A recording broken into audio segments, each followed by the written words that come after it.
And so the first question I think we have to ask ourselves is, was there a war in Gaza? And that's actually an important question, because Israel justified the death and destruction in Gaza by saying that it confronted, and now I'm using its phrase, an asymmetric war in Gaza. And many of Israel's defenders said, yes, there was a lot of death and destruction in Gaza, but that happens in the fog of war.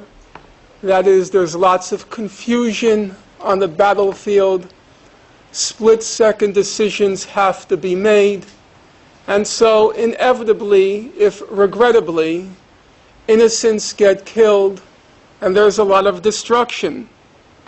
So when we use the word war to describe what happened in Gaza, we're already setting a context which can easily become propaganda if in fact it wasn't a war.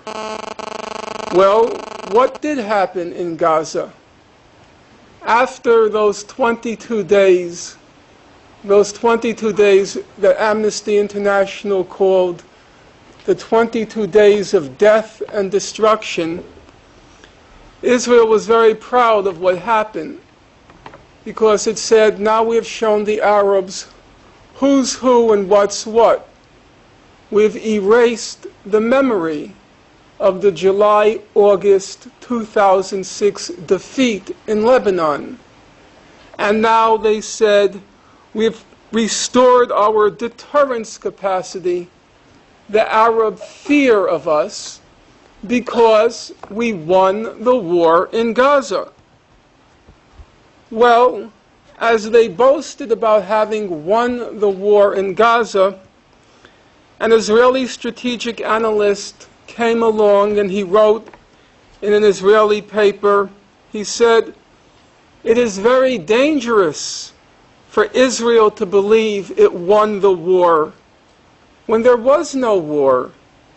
In reality, not a single battle was fought during the 22 days of fighting. A former Israeli ministry official said, there was no war. Hamas sat in its bunkers and came out when it was all over. Well, if there was no war in Gaza, what did happen? It's fairly clear what happened militarily. Israel flew about 3,000 combat missions over Gaza. Every plane came back. None was downed. None was even damaged. That's not too surprising, because Hamas had no anti-aircraft defenses. It took as much courage to fly a combat mission over Gaza as it does to shoot fish in a barrel. That was the first week, the air assault. And then, beginning the second week, Israel launched its land and air assault, its ground and air assault. Well, the Israeli soldiers were equipped with special night fighting equipment. Hamas couldn't even see them, let alone do battle with them. So what did happen?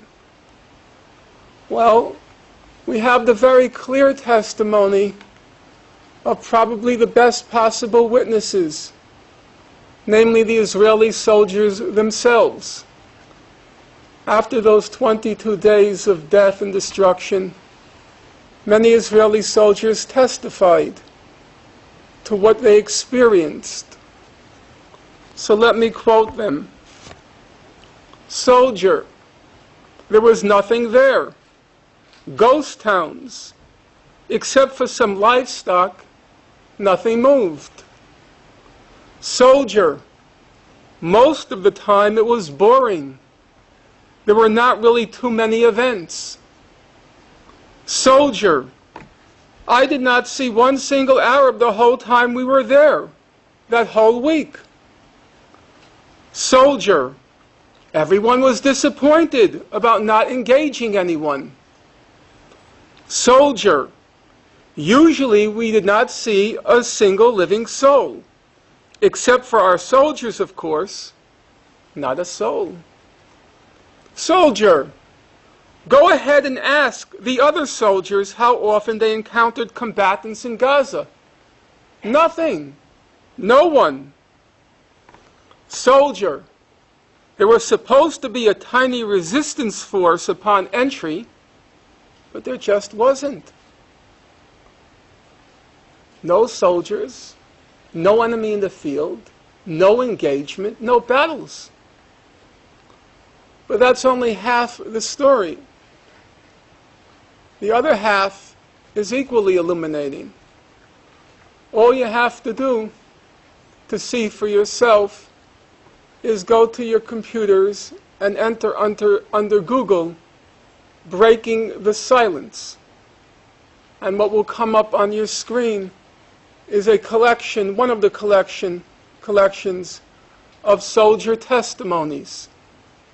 And then when it comes up on your screen, just enter under the search function, enter the word insane.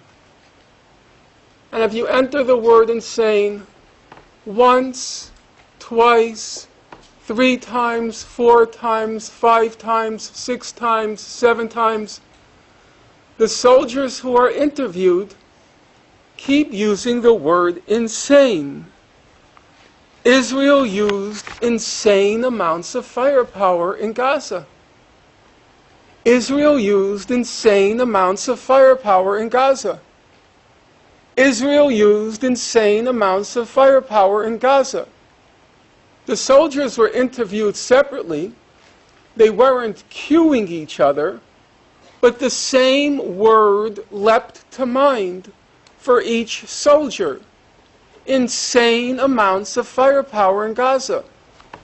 No enemy in the field, no battles, no Arabs to be seen, Arab fighters to be seen anywhere, but they're using insane amounts of firepower. One soldier said, "This was firepower such as I had never known.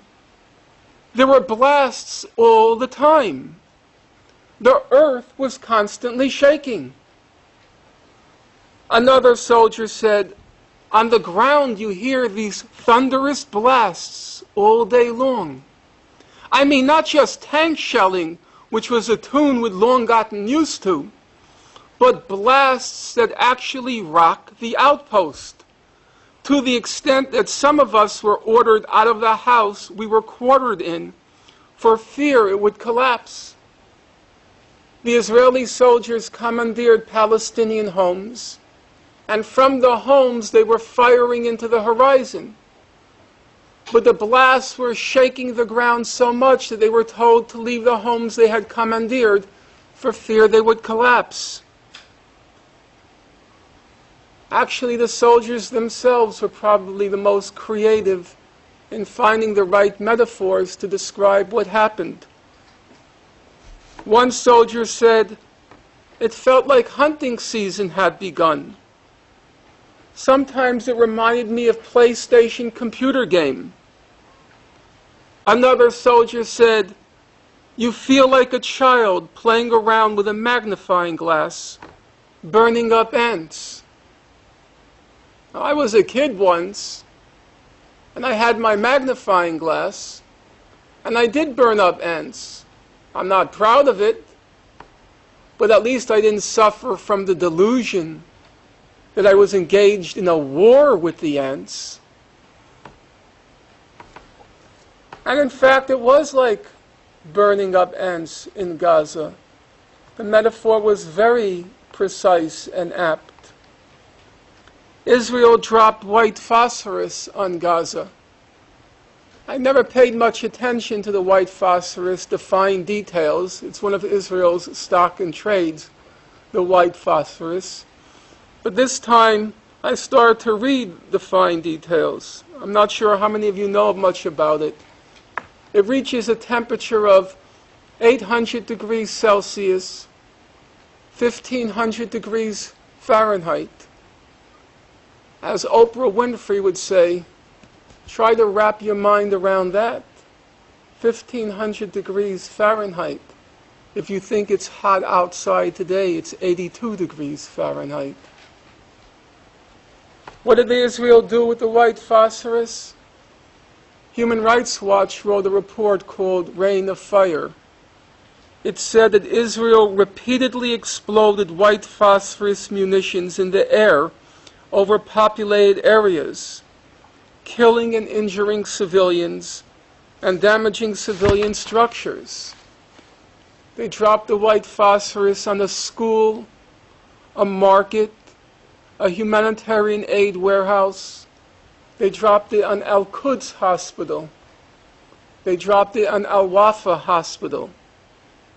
The hospitals, said Human Rights Watch, were clearly marked, and there does not appear to have been fighting in that immediate area.